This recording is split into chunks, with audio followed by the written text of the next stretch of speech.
शरण तुला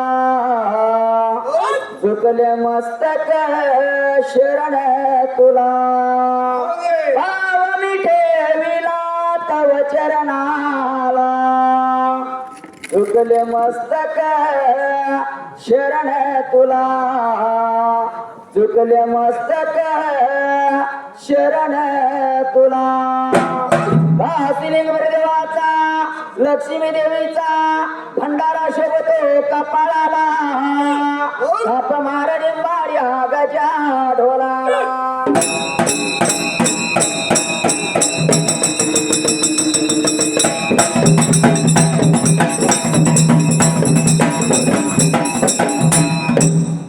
सुबरान मांडव नमविजे कंठालाव 101 पानालाव विसाव्या आजयलाव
मंदिर पात पात मंगोदरीच्या मालात आला तिचे अनुपम लावण्य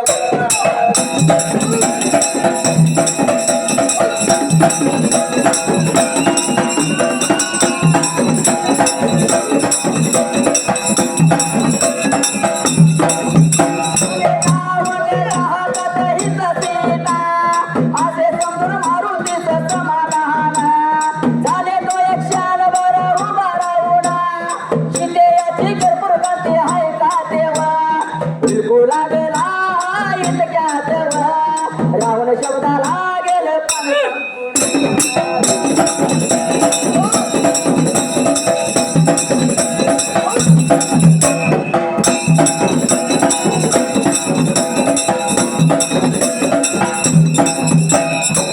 रामाच्या ग्रंथाला घसाव्या त्याला 141 पानाला मारुती सीता दर्शन 16 ग्राम अशोक नारवडे विद्वान 16 ग्राम राक्षाचा सवार 1 व 7 शब्द 24 अक्षर हेडिंग सप्लया मारुती राजसभेतून बाहेर पडल्यावर रावण स्त्रियांची मंदिरे पाहत पाहत मंगोदरीच्या महालात आला तिच्या अनुपम लावणी पाहताच हीच सीता असे समजून मारुती समाधान झाले तो एक क्षणभर उभा राहून सीतेची कर्पूर कांती आहे का ते ओळखू लागला इतक्यात रावण पान सपला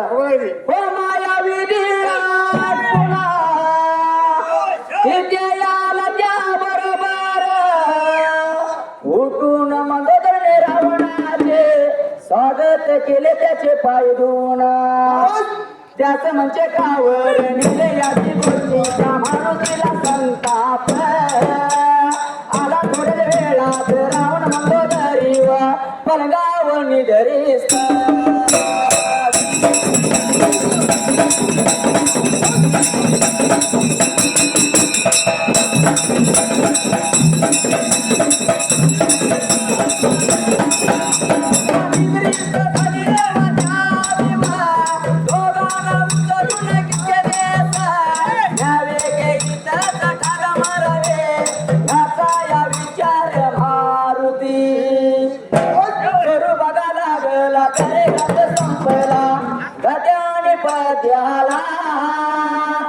इतक्यात मंदोदरी जागी झाली ती घाबरली व बघा मोठ्या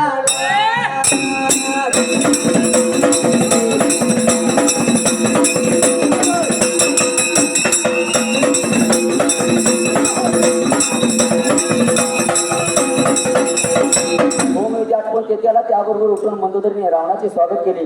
त्याचे पाय 2 तास मंचकावर नेले. या गोष्टीचा महत्तेला संताप आला. थोड्याच वेळात रावण मंदोदरी पलंगावर निद्रिस्त झाली. तेव्हा त्या दोघांना उचलून किसकितेस न्यावे की इथे ठार मारावं याचा विचार मारुती करायला कार्याचा प्लाय. इतक्यात मंदोदरी जागी झाली. ती घाबरली वा मोठ्याने आक्रोश करू लागली तिच्या त्या रडण्यामुळे रावण जागा झाला. आणि काय झाले म्हणून मंदोदरीचा विचारू याला गेला. तेव्हा मंदोदरी म्हणाली प्राणनाथ मला एका भयंकर स्वप्न पडले स्वप्नात माझी गळस पाहिले एक मोठ्या वानराने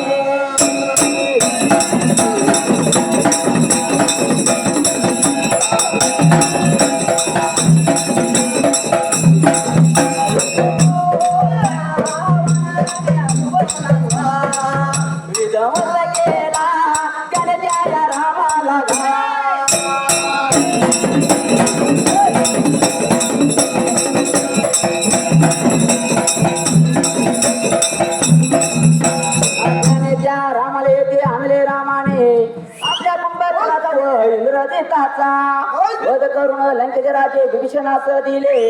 अशा अत्यंत भयंकर गोष्टी मी स्वप्नात पाहिल्या. त्यामुळे मी घाबरले. तेव्हा हे स्वप्न नसून या पुढे होणाऱ्या भयंकर गोष्टीची नांदी आहे हाते मला वाटते. याकरता सीतेला रामाकडे त्वरित पोहोचवा. तर तुमच त्यांच्याकडे जाण्यास संकोच वाटत असे सीतेला.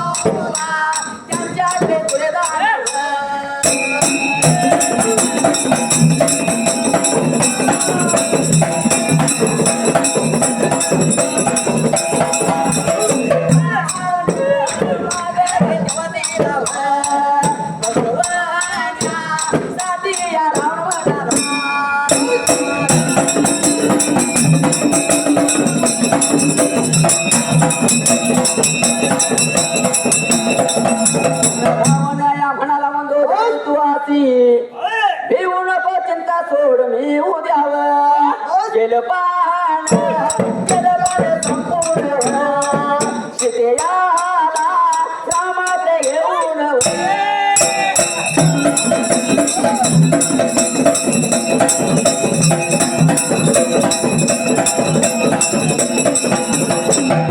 इतक्यात म्हणतो तरी जागी झाली. खबर मोठ्याने आक्रोश करू लागली. तिच्या त्या रडण्यामुळे रावण जागा झाला. काय झाले प्रश्नचिन्ह म्हणून मंदोदरीस विचार आला. तेव्हा मंदोदरी म्हणाले सोयप्राण एकिराचा चिन्हात प्राणनाथा सोयप्राण मला एक भयंकर स्वप्न पडले. स्वप्नात माझी गळसर आविर्लीने जळाले मी पाहिले. तसेच एक मोठ्या वानराने अशोकाचा विध्वंस केला. त्याने त्या रामाला येथे आणले. रामाने आपल्या कुंभकर्णाचा व इंद्रजिताचा वध करून लंकेचे राजे विभीषणास दिले. अशा अत्यंत भयंकर गोष्टी मी स्वप्नात पाहिल्या. त्यामुळे मी घाबरले. तेव्हा हे स्वप्न नसून पुढे होणाऱ्या भयंकर गोष्टीची नांदी आहे असे मला वाटते. याकरता सीतेला रामाकडे त्वरित पोचवा. जर तुम्हाला त्यांच्याकडे जाण्यास संकोच वाटत असेल तर मी सीतेला घेऊन त्यांच्याकडे जाते व त्यांच्याकडे पिढीदान मागते. तेव्हा तिला फसवण्यासाठी रावण म्हणाला सोयप्राम एकिरता चिन्हात मंदोदरी सोयप्राम तो असे भिवू नको सोयप्राम चिंता सोड पूर्ण विराम मी उद्या येतो पान चुकलं. सीते याला घेऊन रामाकडे जातो. नंतर त्याने एकादशीचा बोलून तिच्यावर समाचारासाठी व तिला अशोक वनतया पाठवले.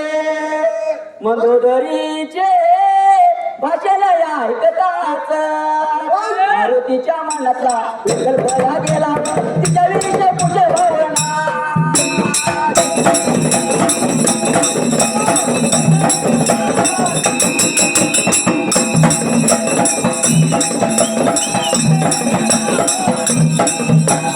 तिच्या विषय पुढे भावना मनात झाली आणि बघा निघालेल्या दाशीच्या मागो मागो मोठ्यावा हर्षाने व बघा उचाने तो सीतेकडं निघाला. आज त्याच्या ठिकाणी सापडे होणार हो देवा तर प्यारे घरा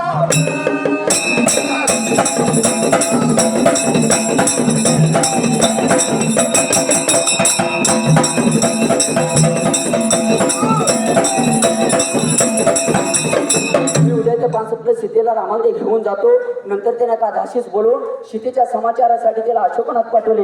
मंदोदरीचे भाषण ऐकतात मारुतीच्या मनातील विकल्प गेला.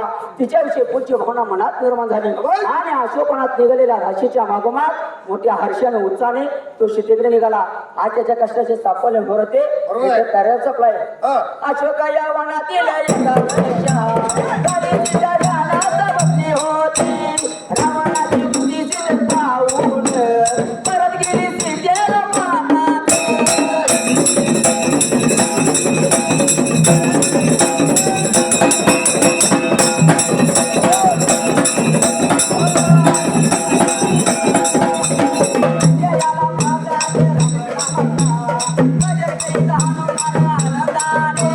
नाचू लागला तुझ्या झाला सीतेच्या मुखायाची करपटी पाहून इथं सीता मारुतीचं समाधान झाले.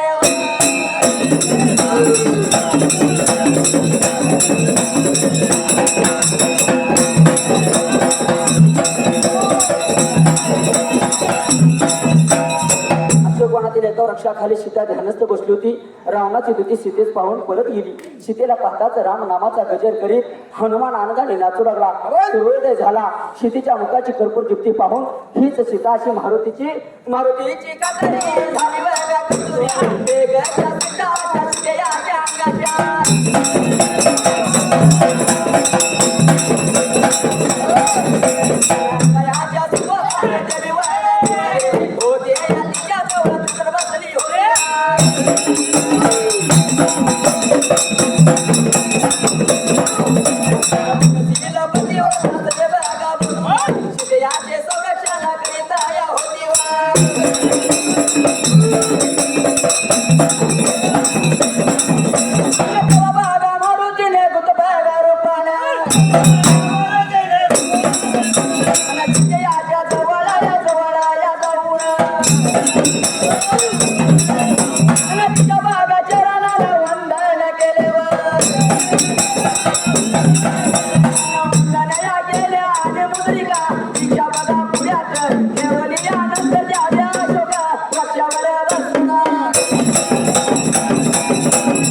सीतेच्या मुखाची कर्पूर दीप्ती पाहून ही सीताच अशी महातेची खात्री झाली.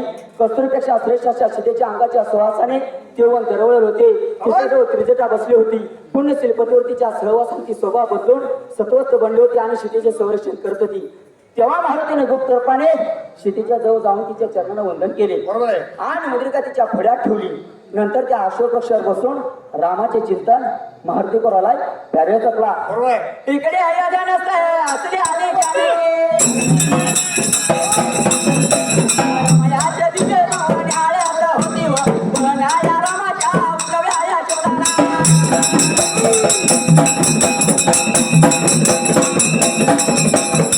तिकडे ध्यानस्थ असलेली जनकी अंत दृष्टीने रामाचे जीव नायक होती.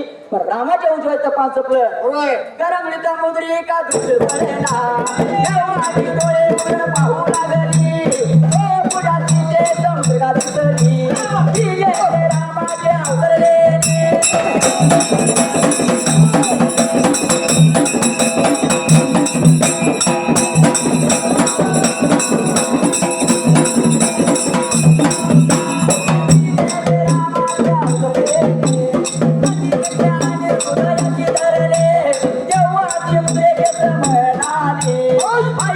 रामाया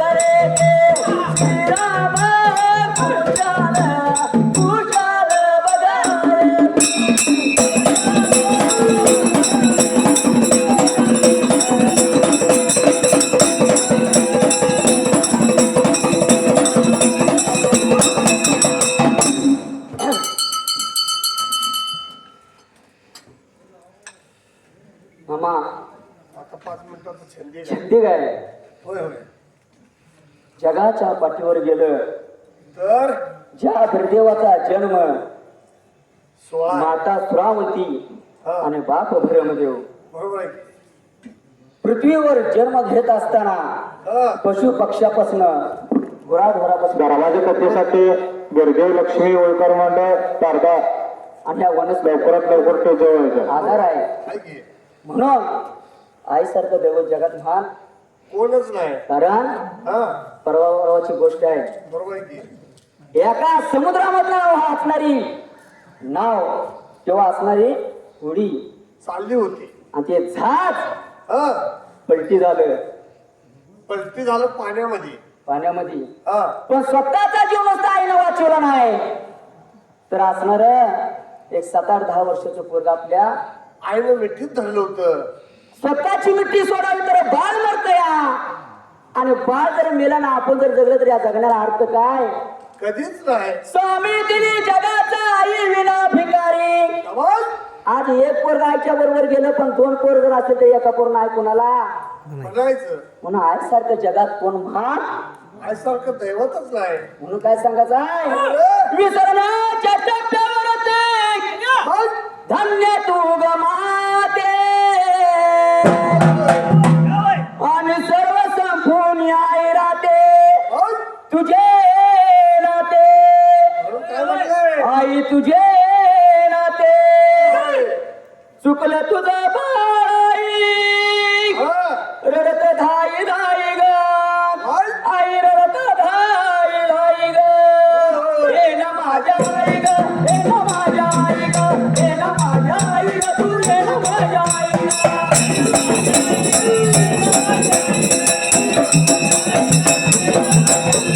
हे ना माझ्या आई ग हे ना माझ्या आई ग हे ना माझ्या आई ग तू हे ना माझ्या आई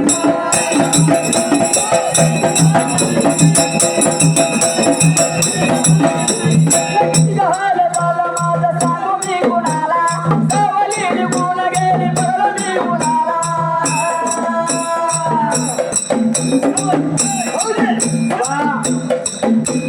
झाडासारखे पाठे उभे असणारी जर माझी आई माझ्या आयुष्यातला निघून गेली होय होय. माझ्या जगण्याला अर्थ नाही बरोबर आहे की? म्हणून झाडासारखी सावली देणारी माझी जोपर्यंत आहे बाप आहे तोपर्यंत मुलाच्या संसाराला आणि आपल्याला झाडपणाला शोभा आहे होय होय.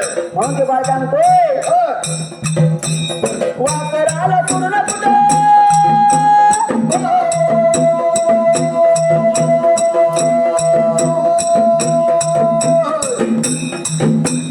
वाकराला सोडून कुठे गेल्या त्या गाईवर गेल्या त्या गाईवर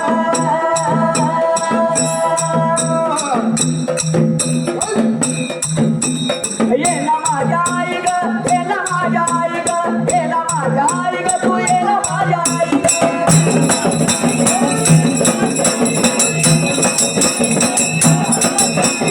ये ना माझ्या आई ग ये ना माझ्या आई ग ये ना माझ्या आई ग तू ये ना माझ्या आई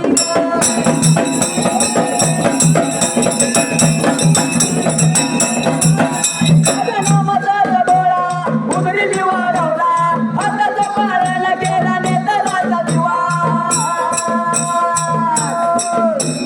बाबा या आईला असणाऱ्या समुद्रात देखील स्वतःच्या बळाला सोडलं नाही कारण तिला माहित होतं 9 महिने 9 दिवस पोटात सांभाळताना किती यातना सण केल्या आणि असणाऱ्या लोण्याच्या गोळ्याला मी जन्म दिलाय याला मरता नाही कामा होय होय. म्हणून ती आईच्या मध्ये अरे नामाचा गोळा उदरी मी वाढवला हाताचा पाळायला गेला नेतराचा दिवा म्हणून सगळ्यांना कळकळीची विनंती आहे या जगात किती पण पैसा मिळवा किती नाम करा पण माया कुणाची आहे ती बाळकांना तुझ्यासारखी माया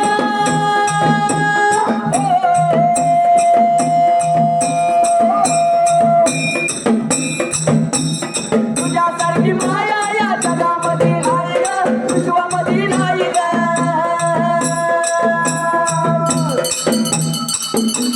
ये ना माझ्या आई ग ये ना माझ्या आई ग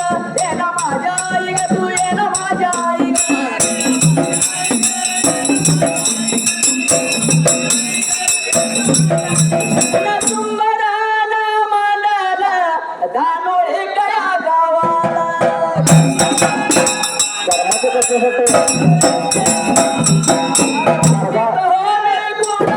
गरगई लक्ष्मी होळकर मंडळ तारगा